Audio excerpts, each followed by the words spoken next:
dois tipos de projeto no mercado hoje. Ou são projetos que vão trazer uma redução no seu custo, ou são projetos que vão apoiar o aumento das suas receitas. Porque a gente sabe que cada investimento que é feito nesse momento tem que ser o melhor possível para trazer o resultado mais rápido possível. Ajudando os clientes nessa jornada de entendimento do próprio negócio, do entendimento da tecnologia dele. Começa lá na pré-venda. E isso até no pós-venda, depois no suporte, é um diferencial da The Digital. Quando a gente aprende com o cliente, a gente melhora a nossa entrega. E o nosso maior desafio é continuar sempre entregando aquilo que é novo.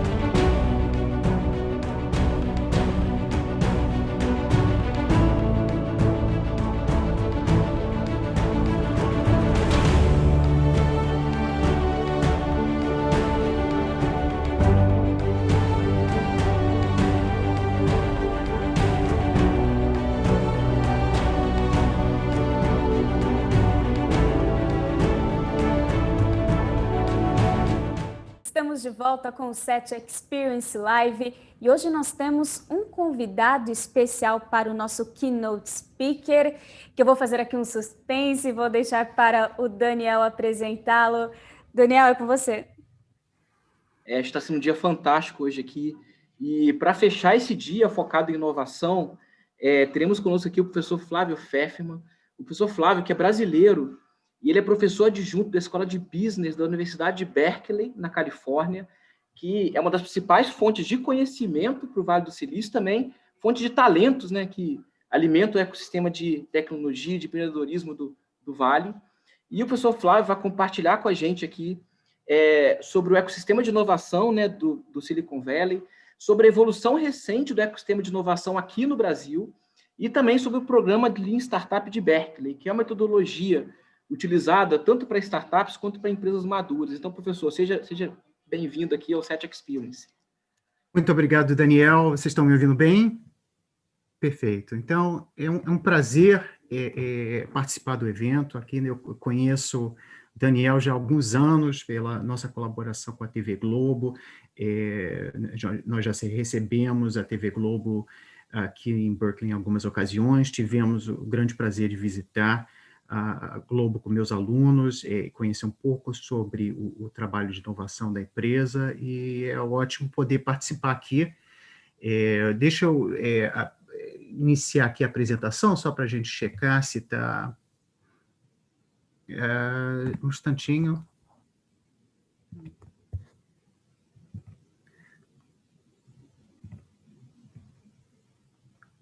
Ok, pessoal, deixa eu só abrir aqui.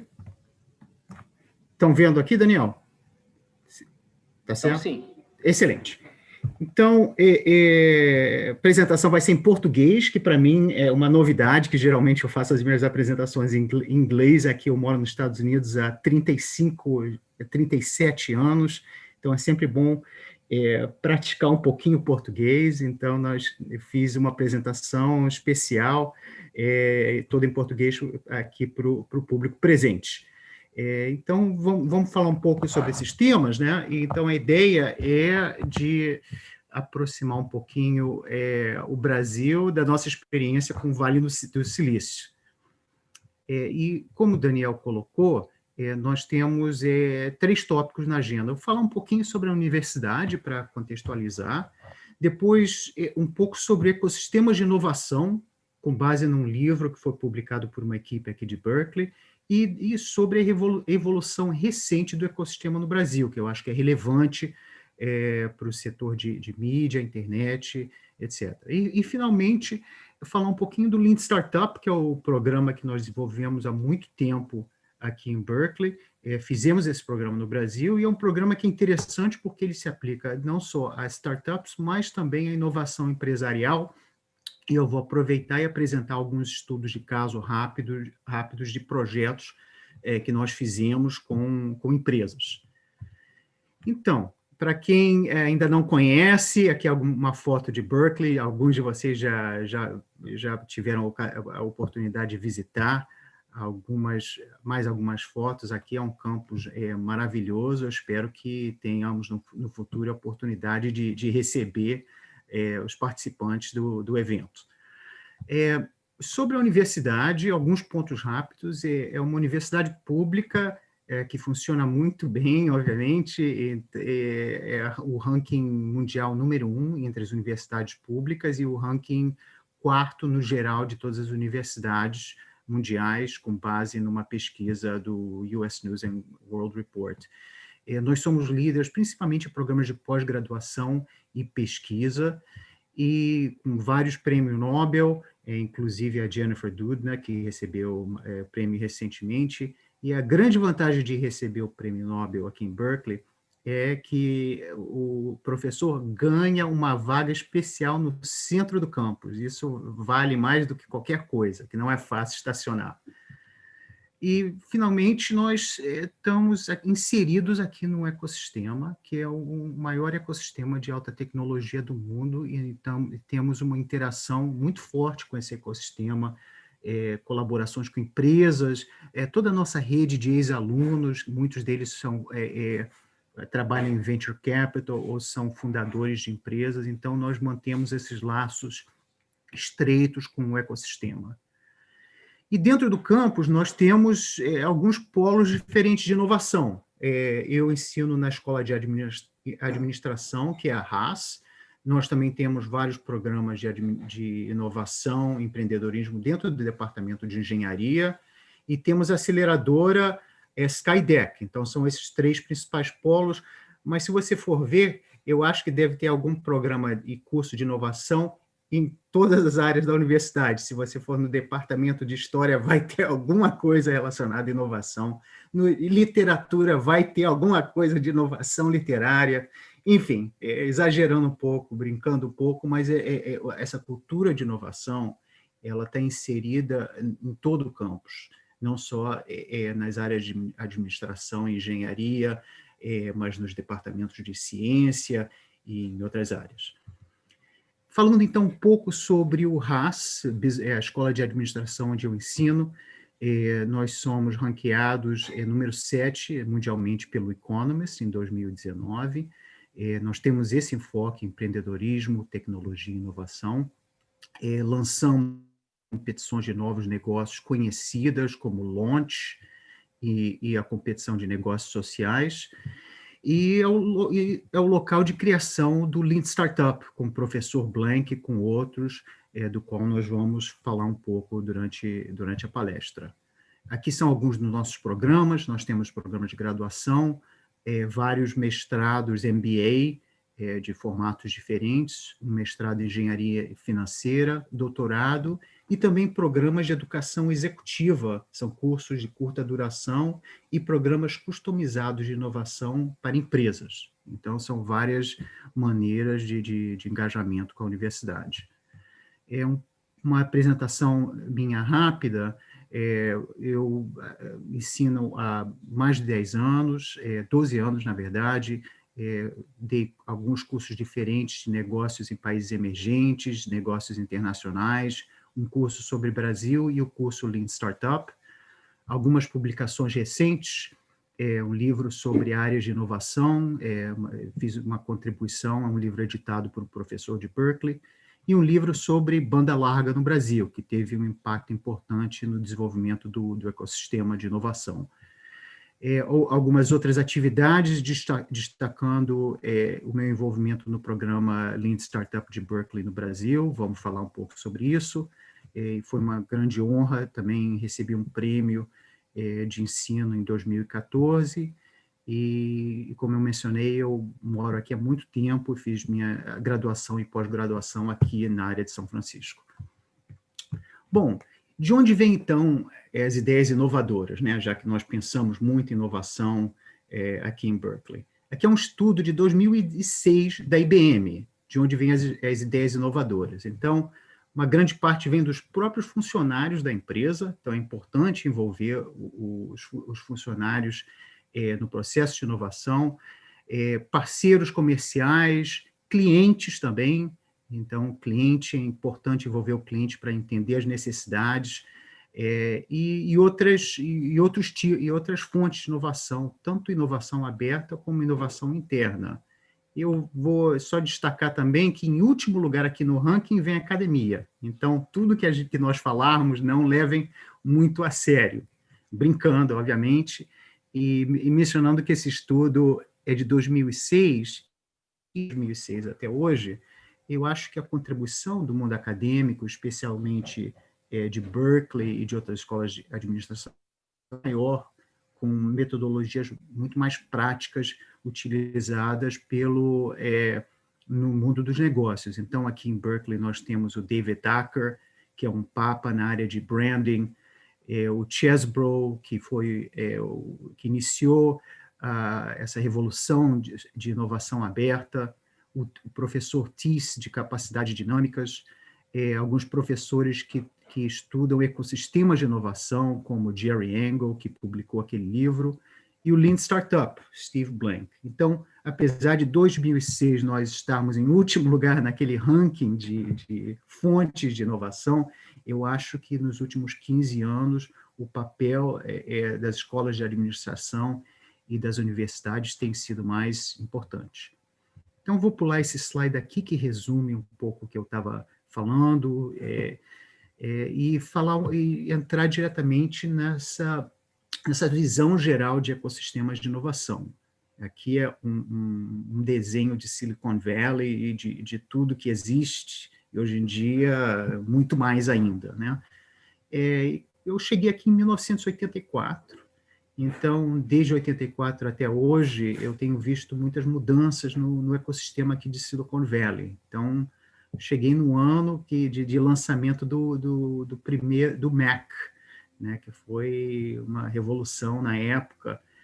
Não sei se vocês se lembram, mas naquela época também o modelo de inovação era muito voltado a centros de pesquisa e inovação interna dentro de grandes empresas. Então, aqui tem uma foto do Xerox PARC, que era um centro de pesquisa importante, e outros também existiam naquela época.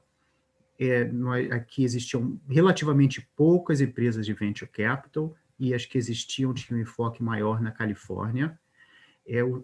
Todo o Vale era muito focado em tecnologia da inovação e computação. E eu me lembro que todos os outros alunos, eu estudava em Stanford na época, eles tinham, a grande ambição era eles saírem de lá e trabalharem no setor financeiro em Nova York. Então, todos entrevistavam com aquelas grandes empresas de Nova York, Lehman Brothers, Salomon Brothers, todas que foram à falência em 2009, 2010, além de outras que ainda existem. Em 2020, qual é o panorama? Então, o modelo migrou de modelo de inovação interna em grandes empresas para um modelo mais voltado a startup e capital de risco com inovação rápida, inovação aberta.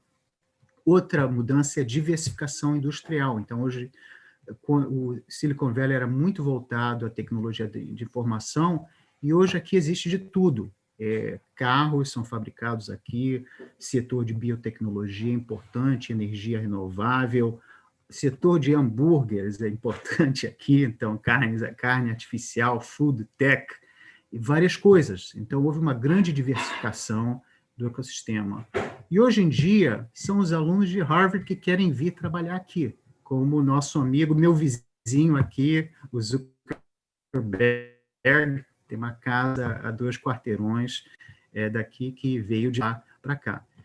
Também eu acho que existe uma grande internacionalização do Vale. Eu acho que, de uma parte, as empresas de venture capital hoje têm uma visão global e participam muito, inclusive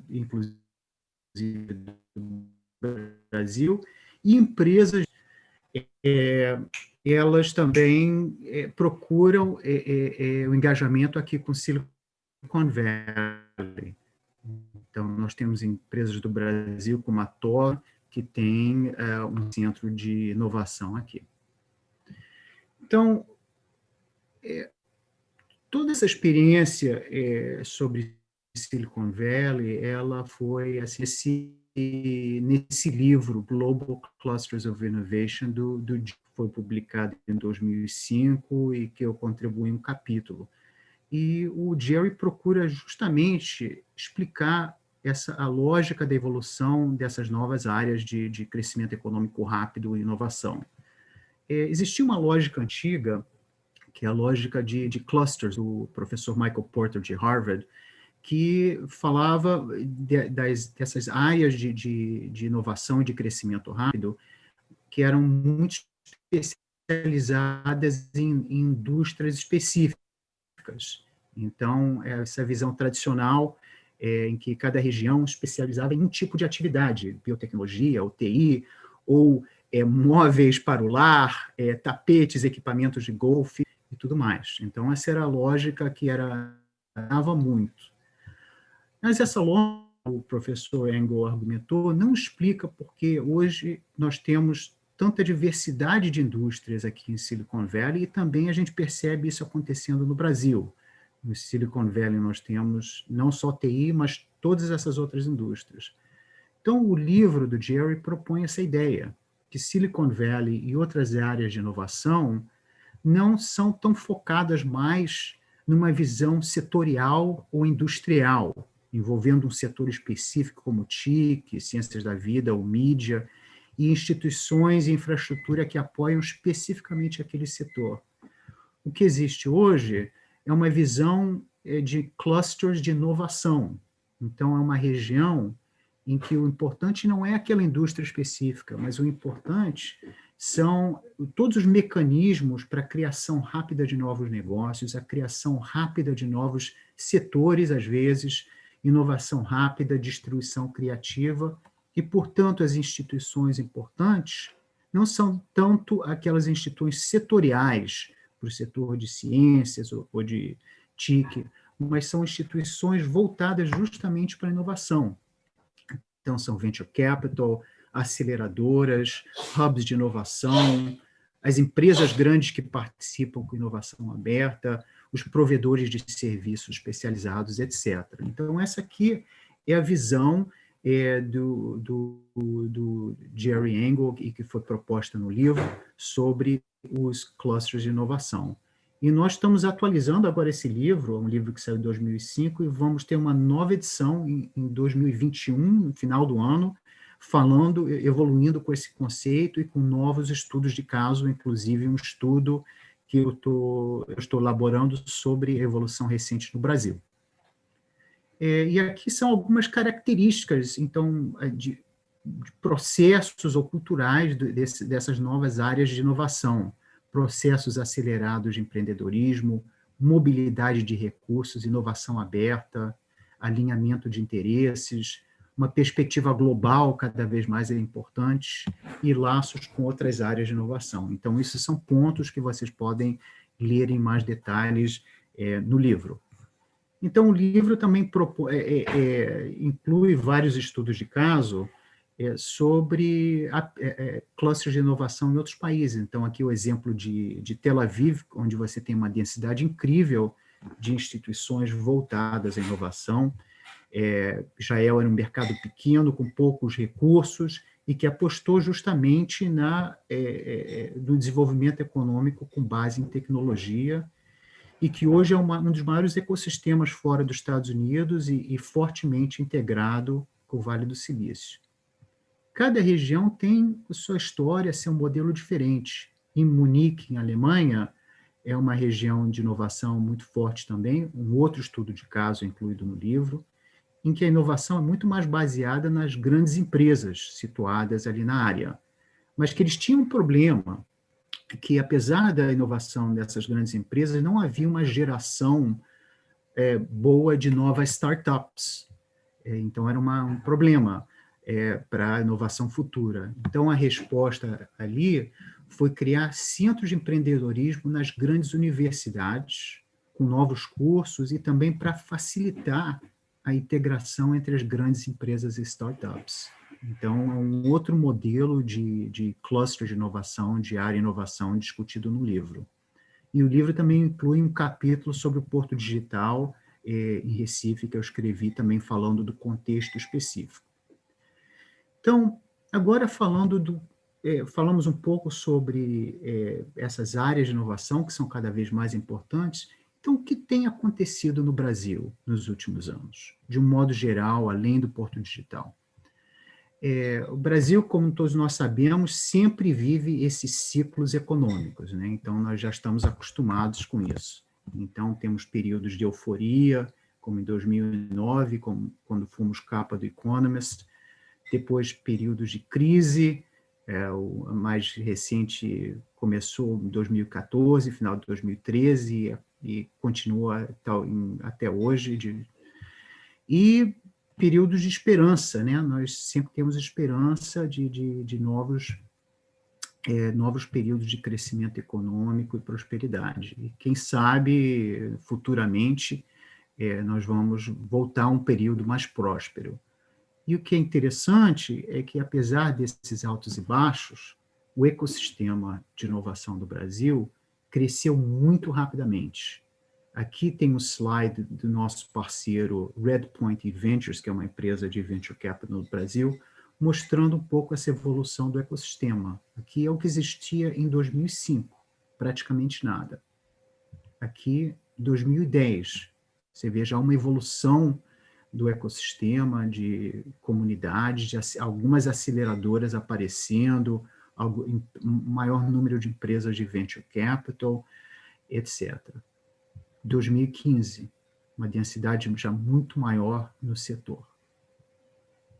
E em 2015 foi justamente o ano da abertura do Cubo, que foi assim, um evento especial, porque sinalizou uma nova fase de crescimento do ecossistema, um crescimento muito rápido de 2015 até 2020. E aqui é uma foto minha com meus alunos de Berkeley visitando o Cubo, logo após a abertura do espaço, que foi um sucesso espetacular e seguido de outros projetos e outros programas similares.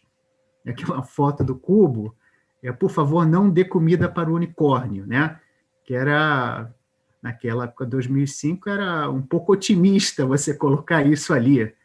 Porém, hoje no Brasil nós temos várias empresas de sucesso e 11 unicórnios já no país, segundo a Lavka, que faz um acompanhamento disso, a Associação de Venture Capital da América Latina. Então, nós tivemos grandes mudanças nos últimos 5 anos.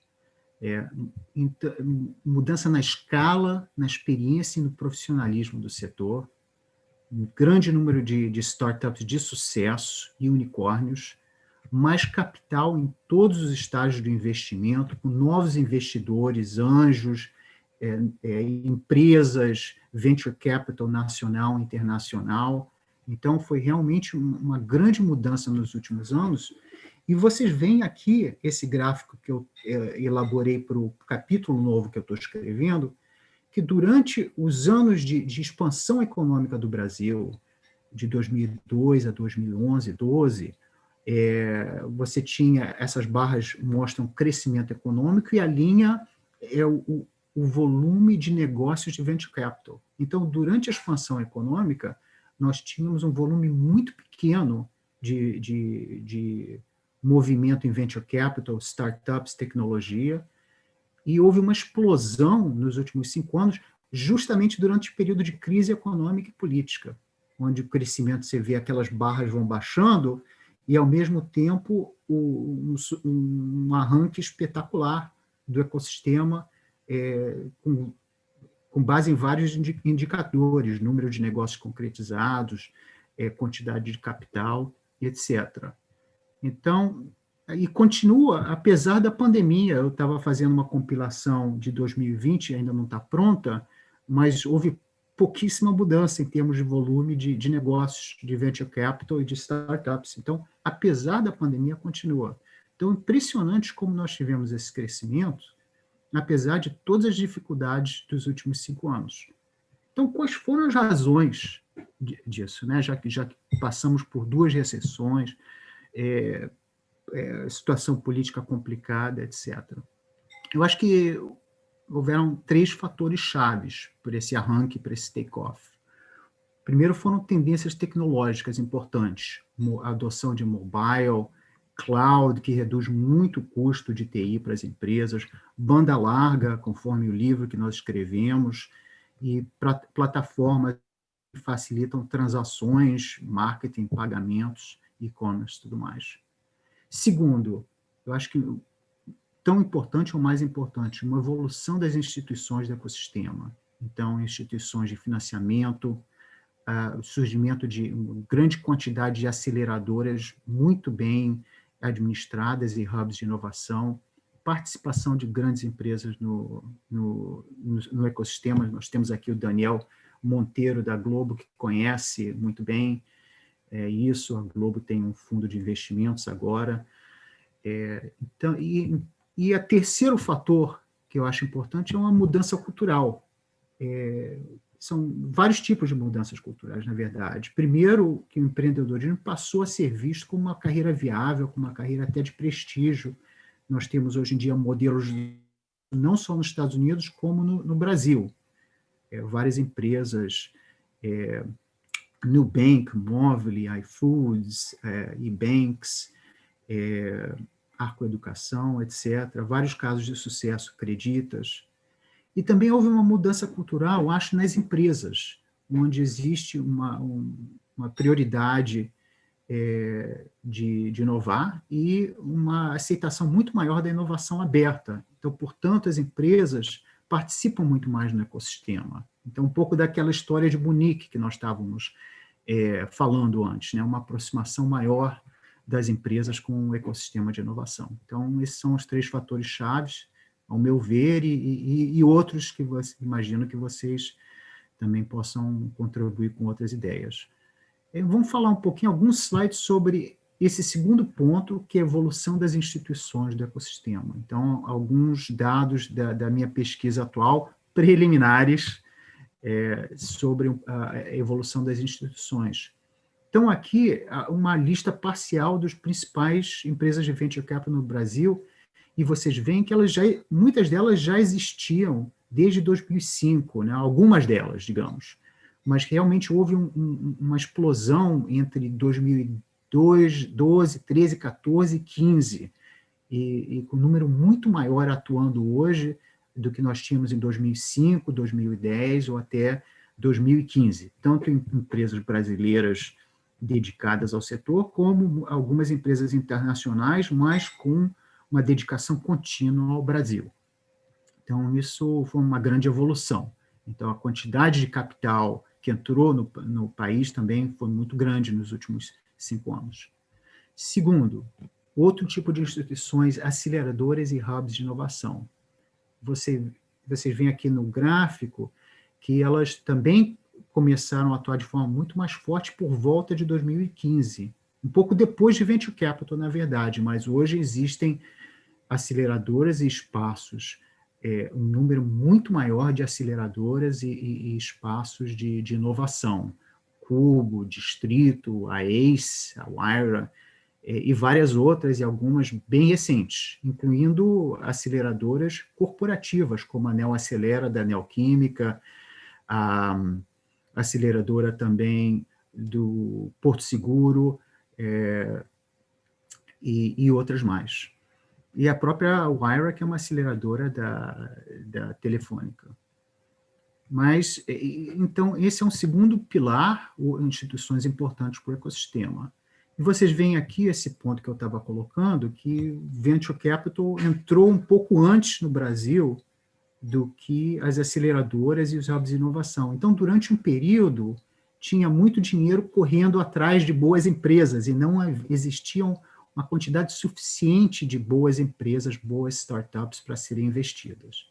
Então, eu acho que hoje em dia existe um equilíbrio muito maior entre capital e empresas profissionais e com bom potencial. Isso é muito bom para o ecossistema. Então, o terceiro pilar importante em termos de instituições é a participação das grandes empresas, como eu estava mencionando antes. E vocês veem que isso ainda é muito mais recente, né? A única grande empresa que participava desde lá atrás era a Intel Ventures, que tinha um fundo de investimento da Intel. Mas isso aqui é uma lista parcial, Hoje em dia são mais de 200 empresas consolidadas que participam, empresas de porte maior, e aqui são alguns exemplos recentes, né? Alguns muito recentes, de empresas que participam via aceleradoras ou hubs, ou empresas que participam como investidores, ou, em muitos casos, participam nas duas modalidades. Então, nós vemos que esse profissionalismo que a gente vê, não só no lado do investimento, como no lado dos hubs de inovação, eles acabam levando investimentos em vários setores. O fintech lidera, mas os investimentos são muito amplos em vários setores diferentes e são muito concentrados ao mesmo tempo. Em São Paulo, principalmente, mas de forma geral na região Sudeste-Sul. Então, 94% dos investimentos ocorrem na região Sudeste-Sul do país e principalmente na área de São Paulo. E o que acontece na nossa análise é que São Paulo virou o centro principal, o hub principal de uma rede regional de hubs de tecnologia e inovação, com contribuições importantes de Belo Horizonte, Rio, Florianópolis, Curitiba, Porto Alegre, mas com a maioria das atividades centradas em São Paulo. Então, vocês veem aqui, eu voltando um pouco, a grande parte das empresas de venture capital, essas que estão em amarelo, estão localizadas em São Paulo. Mesmo aceleradoras e hubs de inovação também. Então, existe uma grande concentração de instituições do ecossistema em São Paulo, e aqui é um mapa que eu estou ainda elaborando para o novo capítulo, mostrando justamente essa densidade impressionante de instituições do ecossistema de inovação, muitas delas que surgiram recentemente na área de São Paulo, não só em São Paulo, mas numa área específica de São Paulo, na área sudoeste da cidade, ali ao redor de Vila Olímpia, Brooklyn, depois em Jardins e também alguma coisa ali por volta da Avenida Paulista. Então, esse mapa nosso do ecossistema, agora, é um mapa muito parecido com aquele que nós vimos de Israel. Impressionante a evolução. Bom, então, o último tópico, nós falamos sobre ecossistema, então falar um pouco nesse último bloco sobre o papel do Lean Startup no ecossistema e a contribuição de Berkeley. Então, eu acho que o Lean Startup tem papéis diferentes. Primeiro, ele acelera a formação das startups, então ele justamente ajuda nesse equilíbrio entre o capital e as empresas, porque para os investidores é importante ter um número grande de empresas muito bem estruturadas e escaláveis. Então, o Lean Startup ajuda na formação rápida dessas empresas. O Lean Startup também contribui para o ecossistema porque acelera a inovação corporativa. Então, vou falar de alguns cases. E, finalmente, no nosso programa especificamente, nós temos sempre essa visão internacional, que é importante também para o ecossistema. Eu vou pular esse slide aqui. Bom, então, o Lean Startup começou aqui em Berkeley com o professor Steve Blank. Na época foi uma reviravolta acadêmica aqui, porque nós ensinávamos empreendedorismo utilizando estudos de caso, planos de negócio, estatísticas da indústria e aqueles métodos tradicionais, mas aos poucos fomos mudando para esse modelo de Lean Startup. E o Lean Startup, ele acabou sendo utilizado em vários programas internos aqui da universidade. Nós temos um programa de aceleração no Business School, que anualmente que já ocorre há vários anos, e que no programa de 2017, por exemplo, as 19 startups que foram finalistas do programa levantaram 15 milhões de dólares, e muitas empresas oriundas aqui na universidade se tornaram empresas importantes. E partiram do Lean Startup, e partiram dessa metodologia. Nós também levamos esse programa a vários outros países. inclusive o Brasil, mas também fizemos um programa na Índia chamado Innovate for Digital India, na China, México, Espanha, etc. Vamos falar um pouco sobre os programas do Brasil. E também utilizamos o Lean Startup para programas de inovação corporativa, tanto com equipes internas de empresas, como nossos programas com a Bosch, com a Caterpillar e com a HP, como para inovação aberta, que é o exemplo do programa da Intel. Então, no programa da Intel, foi a inovação aberta porque a Intel trouxe startups de fora para utilizar a tecnologia da Intel em produtos que essas startups estavam elaborando especificamente focados em wearables, né? Tecnologia que você pode vestir, digamos. E já que nós temos um público aqui de mídia, televisão, vale mencionar que esse programa que nós fizemos com a Intel foi televisionado num programa chamado America's Greatest Makers, que é um programa dos produtores do Shark Tank, Survivor e The Voice. Então, foi uma experiência ótima para a equipe aqui de Berkeley. Então, esse é o exemplo de inovação aberta com a Intel, utilizando o Lean Startup. Nós temos exemplo mais recente também da Bosch, que virou um estudo de caso, que acaba de ser publicado. É um programa de inovação com equipes internas da Bosch, global, que foi iniciado por Berkeley e foi levado adiante pela consultoria Hypershift, que é a consultoria do professor André Marquis, que participou comigo do programa de Berkeley no Brasil. E o programa da Bosch usa o mesmo conceito que nós usamos para startups. O mesmo processo acelerado e também esse conceito de que é importante começar com várias ideias e depois ir filtrando essas ideias ao longo de fases, para você chegar, no final, somente com as ideias de maior potencial econômico. Mas é importante ter um input de ideias e equipes muito grande, porque você nunca sabe quais as equipes que vão ter sucesso. E é o próprio processo que vai selecionando os projetos mais promissores, as equipes mais promissoras. Não são os professores. Eu não chego e digo, não, essa aqui não vai dar certo nunca, essa é ótima, porque eu vou quase sempre estar errado. É muito difícil prever, porque depende muito da aceitação da ideia, depende muito dos participantes da equipe. Então, o próximo processo vai filtrando e selecionando as equipes. Então, esse processo de validação é feito em várias fases e são vários pontos de validação. Será que o segmento de cliente está correto? Será que nós temos os must-haves, certo? Os must-haves é quando você menciona uma ideia para um cliente e o cliente fala, é isso, eu tenho que ter esse negócio. Então, você tem que ver o brilho nos olhos do cliente. Outros pontos de validação, oportunidade grande o suficiente, viabilidade técnica, processo de vendas escalável, está alinhado com a estratégia da empresa, a equipe é certa, o modelo de negócios é bom, é replicável, escalável, rentável. Então, o programa Bosch usou esse mesmo tipo de metodologia que nós usamos para o Lean Startup.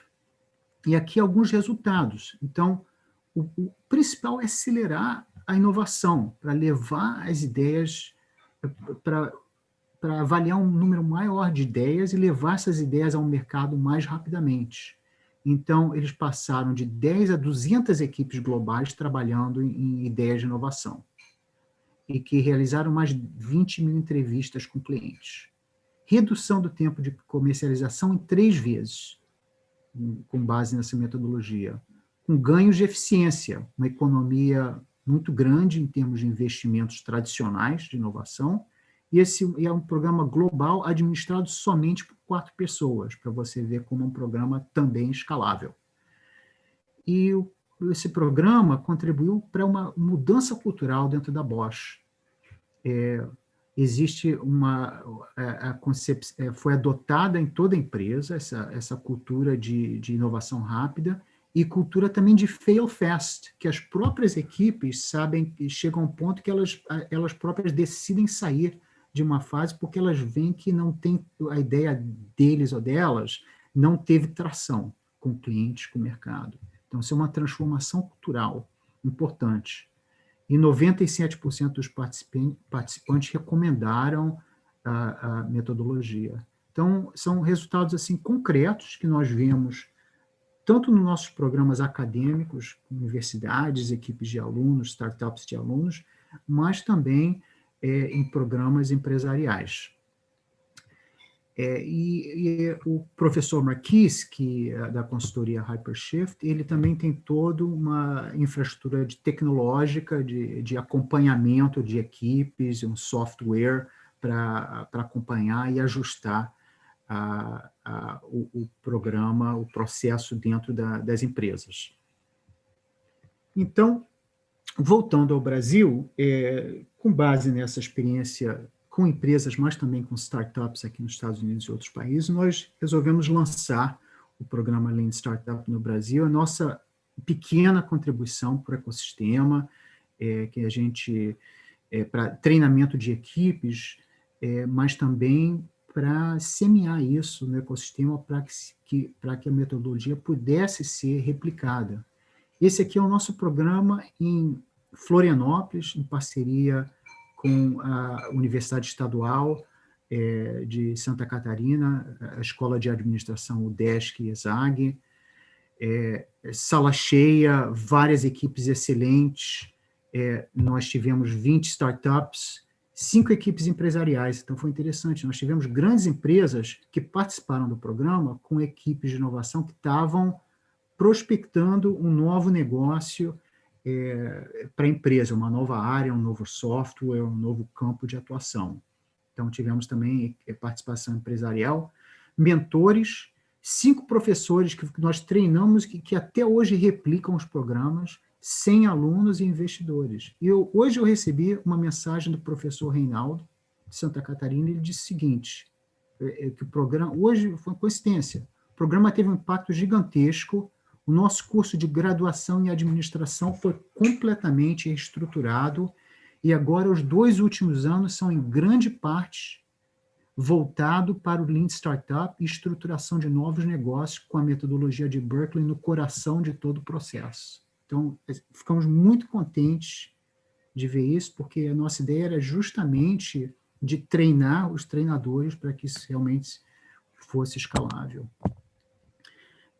Contamos com o apoio de vários parceiros, ali a Fundação 7, que vocês podem conhecer, a CAT, Softplan, e financiamento do governo dos Estados Unidos, foi aprovado pelo governo Obama, naquela época, o financiamento inicial. E fizemos também um segundo programa no Rio de Janeiro, no Compacto Tecnológico da UFRJ, de onde participaram 28 startups, uma equipe empresarial, 20 mentores, 10 professores que continuam replicando o programa e com os nossos vários parceiros. Aqui, cobertura na mídia, tivemos vídeos sobre o programa. E chegando ao último slide, conclusão e próximos passos, né? Acho que algumas conclusões da apresentação. Primeiro é que o ecossistema do Brasil passou por uma evolução, ou está passando por uma evolução muito rápida, o ecossistema de inovação. Então, é importante pensar na estratégia da sua empresa, na estratégia de engajamento da sua empresa com o ecossistema. Número 2, o Lean Startup, como mencionamos, ele é um processo que acelera a inovação, então vale pensar como ele poderia ajudar a sua empresa com equipes de inovação internas, ou inovação aberta, com startups vindas de fora, com parceiros externos e outros. E terceiro, o próximo passo é que em 2021 nós esperamos recebê-los em Berkeley. Nós temos MBAs e outros programas acadêmicos, programas executivos de curta duração e programas customizados de inovação corporativa, incluindo o Lean Startup. E um quarto próximo passo é que estamos chegando próximo do Natal, de Hanukkah, então lembrem-se das compras de Natal para a família e gostaríamos de sugerir os livros como excelentes presentes de Natal, Global Clusters of Innovation, publicado em 2015, disponível na Amazon, Banda Larga no Brasil, outro livro muito interessante, e que nós vamos lançar uma nova edição do Global Clusters no ano que vem, e esperamos contar mais histórias interessantes sobre o ecossistema, inclusive esse capítulo sobre a evolução recente no Brasil, do qual nós apresentamos dados preliminares. E aqui deixando somente alguns contatos, o meu e-mail, fiquem à vontade para mandar uma mensagem. No Google vocês podem buscar Berkeley Educação Executiva, para programas executivos de curta duração e programas customizados para empresas, então nós colaboramos em projetos empresariais. E o link do Hypershift, que é do professor André Marquis, que colaborou conosco no programa do Brasil. O Marquis é excepcional, e ele atua em Berkeley, e ele também tem uma consultoria própria focada em Lean Startup para empresas, chamada Hypershift. Então, são 3 contatos, e não sei se temos muito tempo, mas eu espero que tenha sido interessante, pessoal, e fico à disposição para algumas poucas perguntas. Na verdade, eu posso ficar aqui o tempo que for necessário, então eu deixo a critério de vocês quanto tempo nós deixamos disponível para perguntas e respostas. Excelente, professor, muito obrigado. Foi uma exposição maravilhosa, acho que muito inspirador para todo mundo que está aqui. Vou puxar aqui a primeira pergunta que a produção está passando para a gente. A primeira veio do Sérgio Santoro, da Record TV, e ele pergunta: se a maioria das inovações vem dos empregados, como deve ser o ambiente das empresas de forma a aproveitar as ideias geradas? Então, esse é um estudo de 2006, né? Então, o primeiro passo é validar se ainda existe, se essa relação ela ainda existe, com os funcionários sendo o número 1 ali. Mas eu acho que os funcionários são uma fonte muito importante de inovação para as empresas. Eu me lembro de uma palestra do ex-CEO da Procter & Gamble, dizendo que uma grande inovação deles para um novo shampoo, era um produto desse gênero de shampoo, veio de alguém do departamento de contabilidade da empresa, para vocês verem. Então, é importante envolver os empresários, porque os funcionários, muitas vezes têm contato com os clientes, contato contínuo com os clientes, entendem um pouco a dinâmica, conhecem bem o produto, tem um incentivo que a empresa tenha sucesso, e existem vários métodos de envolvimento de funcionários. Eu acho que não existe assim um método que é o melhor de todos, né? Mas tem métodos como o Itaú utilizava. Nós tivemos várias reuniões com o grupo de inovação do Itaú, em que eles reuniam, estruturavam equipes internas para justamente servir para conduzir essas ideias dos funcionários da empresa até possíveis projetos. Então, é um processo assim, mais estruturado de captação de ideias e de evolução dessas ideias com equipes internas, equipes multidisciplinares, com pessoas vindas de departamentos diferentes.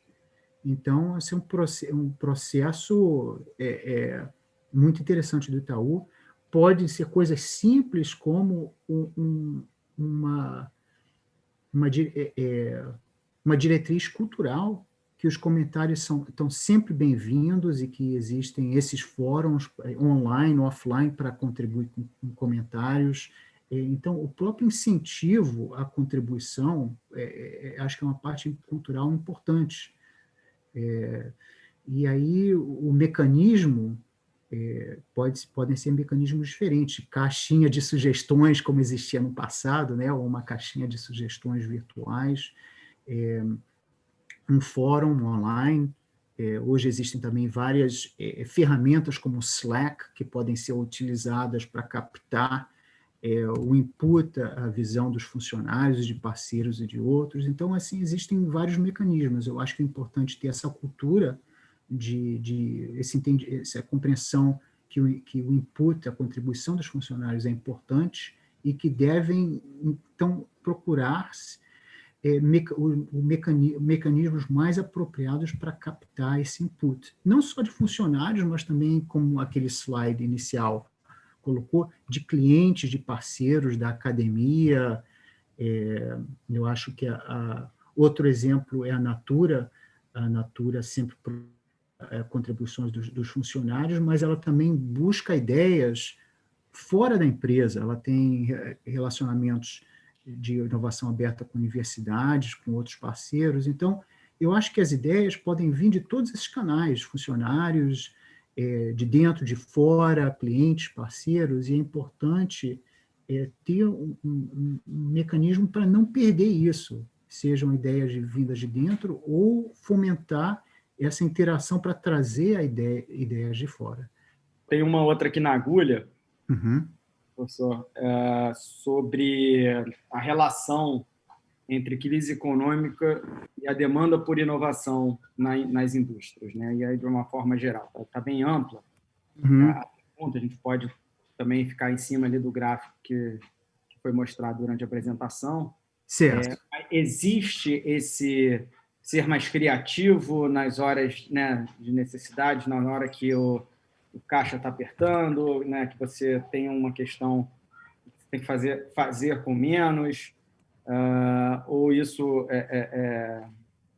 ou não existe essa relação, né? Então, a crise econômica aumenta a demanda por inovação? Essa é a pergunta. É uma boa questão, é um pouco filosófica, mas é muito interessante. Eu acho que o primeiro ponto, voltando ao ponto atrás, é que, primeiro, que houve um crescimento do ecossistema apesar da crise econômica. Então, esse crescimento aconteceu, em parte, pela evolução das instituições, do capital, mas também pela própria demanda das empresas para novas ferramentas para se tornarem mais produtivas. Então, nós hoje em dia, é muito mais fácil você efetuar pagamentos online, é muito mais fácil você digitalizar o processo de interação com clientes usando plataformas como a Salesforce, a Zendesk. Tem empresas de venture capital como a iBricks, que elas justamente procuram aumentar a eficiência, usar a tecnologia para aumentar a eficiência dos pequenos e médios negócios. Então, a iBricks investe em startups focadas na eficiência de negócios. Então, por um lado, você vê que a evolução do setor de tecnologia vem a buscar soluções para esses problemas que nós sempre tivemos no Brasil, de baixa escala, falta de eficiência, de ter algumas empresas muito bem administradas e outras sem recursos para realizar uma boa administração. Então, essas ferramentas online, seja de contabilidade financeira, RH, pagamentos, ajuda muito na eficiência das empresas. E eu acho que, numa época de crise, é importante buscar... É difícil investir, mas é importante, ao mesmo tempo, buscar novas tecnologias e pequenos investimentos onde você pode ter esse ganho de produtividade. Professor, eu queria te parabenizar, antes de mais nada, pela apresentação, pelo estudo aí, foi muito interessante. E tenho mais uma dúvida aqui, né? Imaginando-se que pequenas empresas ou médias empresas, né, que eventualmente já estejam estabilizadas, já passaram por esse ponto de startup, mas e querem criar esse conceito, uma cultura de Lean Startup dentro dela, né? Qual é o melhor caminho? Qual é a sua sugestão para essas empresas que querem adotar essa cultura, mas não são grandes o suficientes e nem pequenas o suficiente para ter esse tipo de cultura internamente? Certo. Eu acho que é difícil sugerir um modelo específico. Eu acho que você tem muita inovação nas startups, porque a startup é sobre a ideia nova, né? A tecnologia nova que vai replace né? Como é que fala replace em português? Vai substituir tecnologias antigas. Então, a Nubank está tentando substituir coisas que existiam no setor financeiro. A PayPal, a Mercado Pago estão tentando substituir o boleto, né? Coisas antigas. Então, as startups são todas sobre inovação. As empresas grandes, que têm, como Itaú, etc., que têm caixa, têm recursos também para investir em inovação, podem, como eu mencionei, organizar grupos de inovação, ou ter estruturar processos e atividades para procurar novas fontes de inovação. As empresas que estão pequenas e médias sempre tem esse conflito entre operações gerar caixa e procurar novas ideias, procurar novos mercados. Mas eu acho que o Lean Startup, ele, então, é uma solução muito boa para empresas que não têm tantos recursos. Utilizar essa metodologia, porque o Lean Startup, ele justamente reduz a quantidade de investimento necessário para você prospectar e validar uma ideia nova. Então, em vez então, a lógica tem que ser invertida. Em vez de, somos uma empresa média, vamos tentar entrar no mercado de real estate, né? Então, a gente vai montar esse software, passar 6 meses montando isso, para ver se lá no final vai vender ou não, para a gente expandir para essa nova área. Então, o Lean Startup, ele inverte essa lógica. Então, o primeiro, você pode organizar uma equipe pequena da empresa que vai prospectar o cliente e mercado para ver se isso é uma boa ideia antes de começar a programar a solução. Então, a ideia, eu acho que ela se aplica bem a empresas com poucos recursos, de você tentar prospectar vários conceitos e com custo muito pequeno e rapidamente. Você valida isso em 3 meses. Vale a pena continuar ou não? Então, nós tivemos justamente a participação em alguns dos programas do Brasil de uma empresa relativamente grande, mas algumas de médio porte. Então, foi interessante, porque elas passaram justamente por esse processo e perceberam que não é necessário você dedicar uma receita muito grande, mas somente para inovação, para projetos de inovação, mas somente tentar reformular como isso é feito. Então, é o exemplo também da Bosch, que conseguiu reduzir o orçamento de inovação de forma muito significativa com a utilização da metodologia Lean. E eu acho que, só complementando uma longa resposta, eu acho que todas as empresas têm, de tamanho médio ou maduras, têm esses 2 lados, né? Um lado operacional de seguir gerando caixa e um lado de inovação. Então, tem um ex-professor de Berkeley, o Tushman, que ele tem esse conceito de organização ambidestra, de você de chutar com o pé direito e chutar com o pé esquerdo. Então, o pé direito são aquelas coisas que estão sempre, que geram caixa, que são o core, a parte central do negócio, mas com o pé esquerdo você vai testando algumas coisas ao mesmo tempo, né? E depois você tenta integrar o que deu certo para gerar caixa para as empresas. Então, eu espero que... ótima pergunta, e eu espero que tenha respondido, e eu imagino que outros participantes, outros professores também podem oferecer perspectivas adicionais. Uma última aqui do meu lado, Flávio, que é uma questão que sempre surge, né? A gente fala de inovação e o mundo de startups ele fica muito conectado à tecnologia, né? Como o Joyito, do Media Lab, comenta, a tecnologia é tudo que foi inventado depois que aquela geração nasceu, né? Certo, pois é. Interessante. Então, eles associam muito, assim, da gente pensar em software, né? Da gente pensar só no tech, né, raiz aqui de software.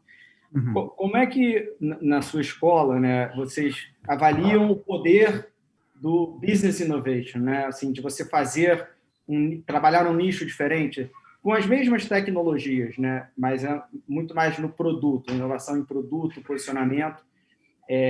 Porque às vezes não tem tanto o mesmo glamour, a gente faz isso no dia a dia sem perceber, né? Mas eu queria ver, assim, tech innovation, business innovation, product innovation, como é que elas andam juntas, têm a mesma força? Como é que vocês encaram esse assunto? Estou aqui tomando algumas notas.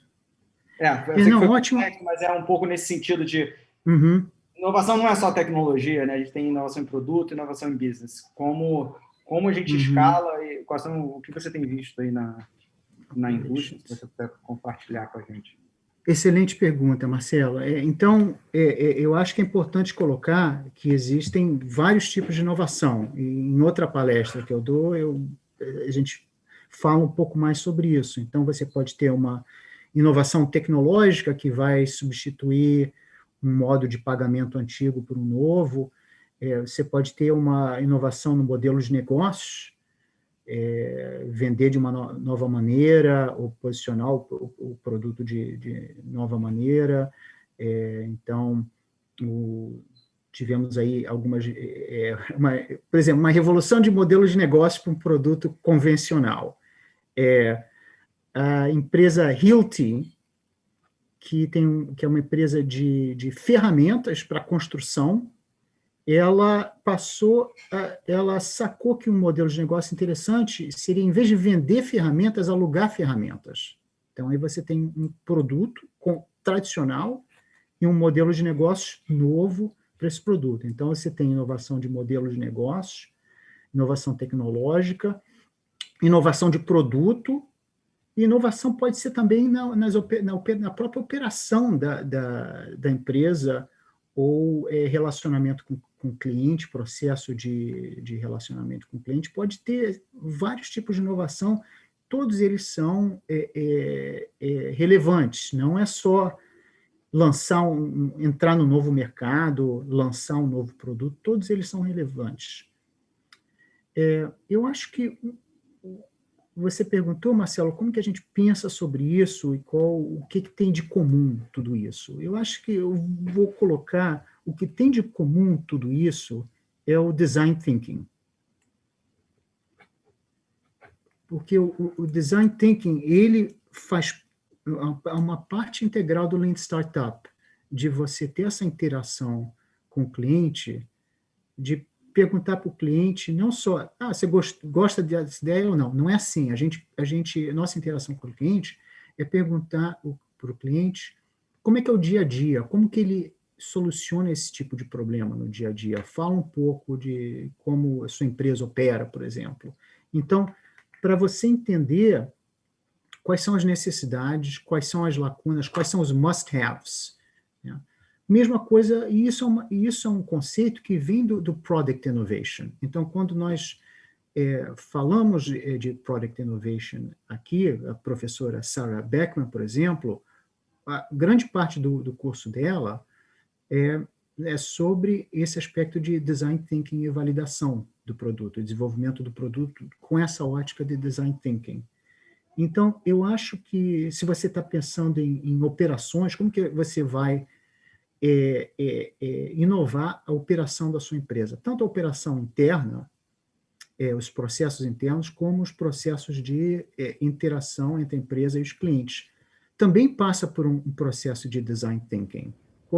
Como que é o meu relacionamento com o cliente, quais são os meus touch points, né, pontos de contato com o cliente, como é que é essa experiência do cliente, como que eu consigo transformar essa experiência com o cliente, esse processo do cliente. Então, eu acho que o denominador comum desses diversos tipos de inovação é essa ótica, esse embasamento no design thinking. Obrigado. Obrigado, Marcelo. Ótimas perguntas. Professor, tem mais uma pergunta aqui, feita por José Carlos Aronchi. As empresas de mídia, em geral, no Brasil, não apresentam a mesma velocidade para implementar a inovação, quando a gente compara com outros segmentos, né? As empresas o audiovisual... mídia, né? Certo. Isso, as empresas de mídia não precisam da mesma velocidade para implementar a inovação comparado a outros segmentos. O audiovisual tem tido a mesma performance do que outros segmentos de negócio para buscar inovações e aplicar com as equipes internas? Pergunta específica do segmento de mídia e do audiovisual.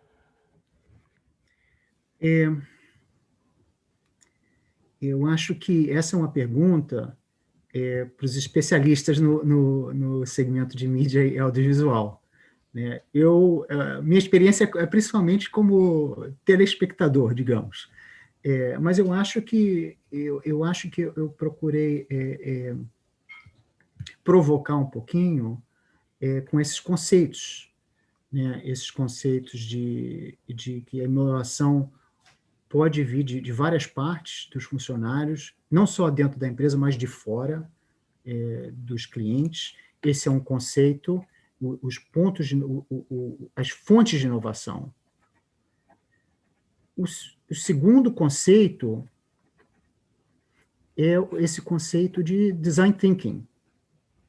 E eu acho que ele se aplica a todos os setores, né? Eu acho que o setor de audiovisual é importante ter esse pensamento de design thinking em relação ao relacionamento com o cliente, às necessidades do cliente, também em termos de processos internos é importante ter o design thinking.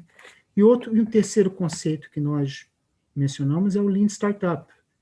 Então, eu acho que isso também se aplica a todas as indústrias, incluindo mídia, de tentar começar com várias ideias, que é uma premissa importante do Lean Startup, e filtrando, validando essas ideias com clientes, e depois ir filtrando para chegar a novas maneiras de novos produtos, novas maneiras de operar, novos negócios.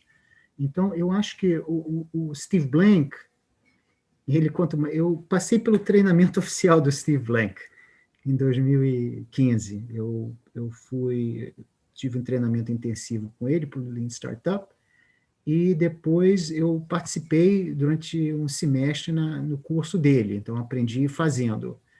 E o Steve, ele conta histórias que ele senta no restaurante, conversa com o dono do restaurante, que tem uma ideia nova, e ele conversa sobre exatamente os mesmos conceitos com o dono do restaurante que ele conversa com uma empresa de alta tecnologia, em termos de metodologia Lean rápida, em termos do Customer Discovery, processo de descoberta do cliente, que é parte do Lean Startup.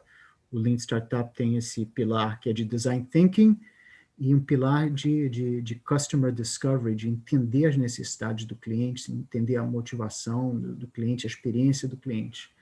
Então, o Steve, ele conta essa história justamente para enfatizar que esses tipos de abordagem Lean, Customer Discovery, Design Thinking, são abordagens que podem ser utilizadas com ajustes em todos os setores, né? E compreendendo que cada setor tem as suas especificidades. Então, especificidades do setor de mídia, eu não sou um especialista, eu conheço melhor outros setores, TI, tecnologia, um pouco de agricultura. Então, quando eu fui mentor do curso do Steve Blank, ele me colocou para ser mentor de equipes que trabalhavam dentro desses setores. Então,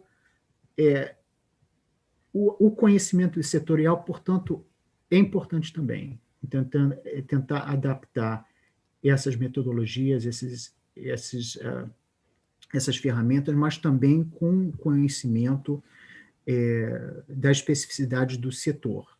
Então, isso é uma área que, na verdade, eu acho que nós fizemos até alguns ajustes no nosso curso de Lean Startup para incluir mais material específico ao setor, seja setor de saúde, seja tecnologia, seja telecomunicações. Então, eu sei que eu não respondi exatamente a pergunta, mas eu quero só estimular, provocar um pouco que esses conceitos podem ser adaptados para vários tipos de setores e atividades. Só ajudando aí na resposta também, especificamente do setor de mídia, né, que a gente acompanha e a gente vê, eu sinto que o gap de inovação e de colocar essas ferramentas na prática tem diminuído. Uhum. E uma coisa interessante que tem acontecido com o mercado Latam, né, e Brasil principalmente, é que a gente tem dado saltos de inovações que foram inovações trampolim. Então, a gente entra na inovação no momento que o mundo está maduro, já amadureceu aquela inovação, a gente entra como inovação. Uhum. Como é o streaming, por exemplo, no Brasil, que está acontecendo esse movimento hoje, a gente falou no meu painel mais cedo. Então, Exato. Eu acho que a gente esperava mais. Assim, antigamente, demorava mais, o mercado vinha muito maduro para cá, e aqui era quase que um harness, um business harvest, né? Tipo, harness só de profits, né? De ganhos. Eu acho que hoje a gente tem um benefício no Brasil, e aí falando especificamente do Brasil, de olhar o que foi feito de uma forma até imatura, né, naquele momento da explosão, da divergência de várias empresas fazendo a mesma coisa, tal, não sei o quê, e a gente entrar no afunilamento, né, na convergência. A gente não... Antes da maturidade, que a gente ainda está, né, e aí, como indústria como um todo, né, hoje, por exemplo, a Discovery lançou nos Estados Unidos o Discovery Plus. Então, está todo mundo nesse mercado, e a gente está no mercado também de streaming. Então, eu acho que a gente... duas coisas. Uma, o gap está menor para o audiovisual, para a inovação. Eu acho que as tecnologias, ambientes, consumo, hábitos de consumo estão mais próximos do que o mundo tem. E, ao mesmo tempo, a gente tem a oportunidade de olhar o que o mundo fez de forma prematura e fazer um leapfrog, né? Dar um pulo de aprendizado. Então, essa é a minha opinião hoje no mercado de audiovisual e mídia, em relação à inovação. Marcelo, ótimas colocações. Eu estava até anotando algumas coisas aqui enquanto você estava falando. Eu concordo. Então, é um setor que está em transformação com o streaming, né? Em transformação muito, muito rápida, com competição global, inclusive do Netflix, que é uma empresa de Silicon Valley, que é uma das empresas que teve uma transformação inacreditável, né? Que era uma empresa que mandava DVD pelo correio e se transformou numa empresa de streaming e de produção de conteúdo, né? É impressionante. Mas, então, essa tendência é uma tendência muito rápida e muito importante, né? Que vem de outros países e rapidamente entrou no Brasil. Eu acho que esse processo aconteceu também em vários outros setores no Brasil. Durante os últimos 10 anos, e-commerce cresceu rapidamente no mundo, com a Amazon, com várias outras, e entrou rapidamente no Brasil, né? E, no momento inicial, tinham muitas empresas que eram empresas copycat, que a gente chama. Empresas que copiavam uma tecnologia e lançavam rapidamente no mercado nacional. As empresas que acabaram tendo a maior tração, o maior sucesso, foram... No Brasil, não foi, por exemplo, a Mercado Livre. Não foram empresas de fora. O Mercado Livre, que é uma empresa da Argentina, mas a maior parte da operação no Brasil, ela trouxe essa inovação, que era o e-commerce, mas o importante é que ela fez várias adaptações ao mercado brasileiro. Ela adaptou várias modalidades de compra, comunidades de vendedores. Ela introduziu o sistema de pagamento, o sistema de logística, agora o sistema de financiamento. Então, ela percebeu que não era suficiente você só trazer um modelo de negócios para o Brasil, mas que era importante você pegar aquele modelo de negócios e adaptar ao mercado, adaptar aos costumes, aos clientes, a logística, a dificuldade de pagamentos, a questões de segurança digital. Então, é uma estratégia que tem sucedido muito bem, e outras empresas também passaram, em vez de copiar cegamente, passaram por esse processo de adaptação. Outra oportunidade que a gente sempre enfatiza no startup é para evitar, especialmente para empresas de menor porte, procurar o seu nicho, evitar uma competição com o Google, com uma Netflix, com o YouTube, com outros, e procurar talvez um nicho de mercado, conhecendo bem o mercado brasileiro, onde você tem uma escala grande o suficiente, uma atração, onde você tem um conhecimento daquele mercado. Então, eu acho que existem sempre oportunidades e, na verdade, grande parte das empresas investidas pelas empresas de venture capital, pela Monax e Brix e outras, elas procuram justamente esse caminho, não competir diretamente com uma Microsoft, com uma Netflix, mas procurar aquele espaço dentro do mercado do Brasil, oferecer um produto customizado, seja pelo conteúdo, seja pelo modo de pagamento, pode ser por causa de... ou outros modos de customização, e procurar aquele nicho, either B2C ou B2B, que seja interessante, ou onde você tem uma necessidade, um problema, um gap, né? Então, eu acho que o mesmo tipo de enfoque pode ser relevante para o setor de mídia e audiovisual. Tentar evitar competição direta, e tentar não copiar cegamente, mas adaptar o produto ao cliente, ao mercado local, como fez a Mercado Livre, e procurar o seu melhor nicho de atuação. Então, mesmo não conhecendo especificamente a história do setor, nos últimos 10 anos, pelo trabalho de Berkeley, eu tenho acompanhado essa evolução das startups no Brasil. Então, eu estou tentando passar algumas tendências que eu tenho visto, inclusive nas startups que tiveram sucesso. Professor, eu queria só aproveitar a oportunidade de passar por uma última pergunta, trazer uma do PH. É uma pergunta diretamente a ti, e ela diz o seguinte, ela pergunta: professor, em sua conexão com o Brasil, o senhor endereça o paradoxo da prosperidade, onde a inovação pode mudar o país e tirá-lo da pobreza, fomentando o empreendedorismo e criando mercados?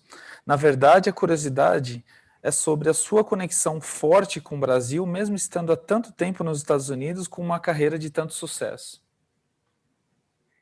Muito obrigado, PH, pela pergunta. Eu moro aqui há muito tempo, né, nos Estados Unidos, e sempre procuro oferecer alguma contribuição para o Brasil. Acho que isso é muito importante, tendo crescido no Brasil, tendo família lá, tendo tido toda essa experiência, quando eu era criança, de enxergar essa desigualdade, a pobreza e os problemas que existem no Brasil, né? E eu acho que eu sempre procuro contribuir de alguma forma. Eu acho que uma contribuição importante é a aproximação entre a universidade e o Brasil. Então, eu tenho participado de vários programas acadêmicos e do Lean Startup e outros, procurando trazer a universidade e fomentar conexões com o Brasil e com ecossistemas de inovação. Então, por exemplo, eu tenho conversado com o BNDES. O BNDES, nós temos contato com eles há vários anos, e eles têm um programa de startup chamado Garagem, e que na próxima edição do Garagem, ele vai estar muito mais focado em impacto social e ambiental. Então, eu acho que o BNDES percebeu que o setor for-profit, né, está bem encaminhado no Brasil, que nós temos muitos investidores no setor. Nós temos muitas aceleradoras focadas mais no setor, digamos assim, for-profit, empresarial, de lucro, e o BNDES decidiu que precisa dar um apoio maior ao setor social e ao empreendedorismo social. E eu acho que o empreendedorismo tem, sim, um papel importante na redução de algumas desigualdades e de pobreza. Então, exemplos específicos. Uma das questões importantes no Brasil e vários países em desenvolvimento é o acesso a serviços financeiros. Então, hoje nós temos várias fintechs, Nubank, Creditas e outras, incluindo fintechs que especializadas em serviços financeiros para a população menos favorecida, que até hoje não tiveram acesso a serviços financeiros. Então, esse é um exemplo bem concreto, e eu acho que é uma área onde nós, pelo tamanho do fintech e pela atração do fintech no Brasil, eu acho que é uma área que a gente pode evoluir, que o ecossistema de inovação vai oferecer uma contribuição no curto prazo, no curto e médio prazo, para tentar melhorar algumas dessas desigualdades. Eu acho que outras futuras podem ser no setor de educação, com certeza no setor de saúde. Eu acho existem também startups de impacto social voltadas à participação dos cidadãos no processo político, que eu acho que é importante. Isso também existe aqui nos Estados Unidos. Eu acho que quando você tem uma participação mais forte dentro do processo político, você pode ter uma voz mais alta, mais ativa, reivindicar, mudar as prioridades. Eu acho que o papel do governo é importante num ambiente onde você tem muita desigualdade e pobreza, e eu acho que a participação política é importante dentro desse processo, e a tecnologia pode ajudar também na participação política. E eu acho que, de um modo geral, há muito tempo existe um setor de non-profits, setor de ONGs, organizações sem fins lucrativos, muito forte no Brasil, com várias instituições conhecidas, com atuação há muito tempo, seja em programas ambientais, sociais, Fome Zero, e o que está acontecendo é que esse setor de ONGs no Brasil está semeando um setor de startups de impacto social. Então, no próprio APL de São Paulo, no próprio cluster de São Paulo, você tem várias organizações aceleradoras, investidores, voltados especificamente a startups de impacto social. E eu acho que essa é uma evolução importante. A gente ainda... essas startups vão precisar ganhar uma escala e ter sucesso para realmente ter um impacto.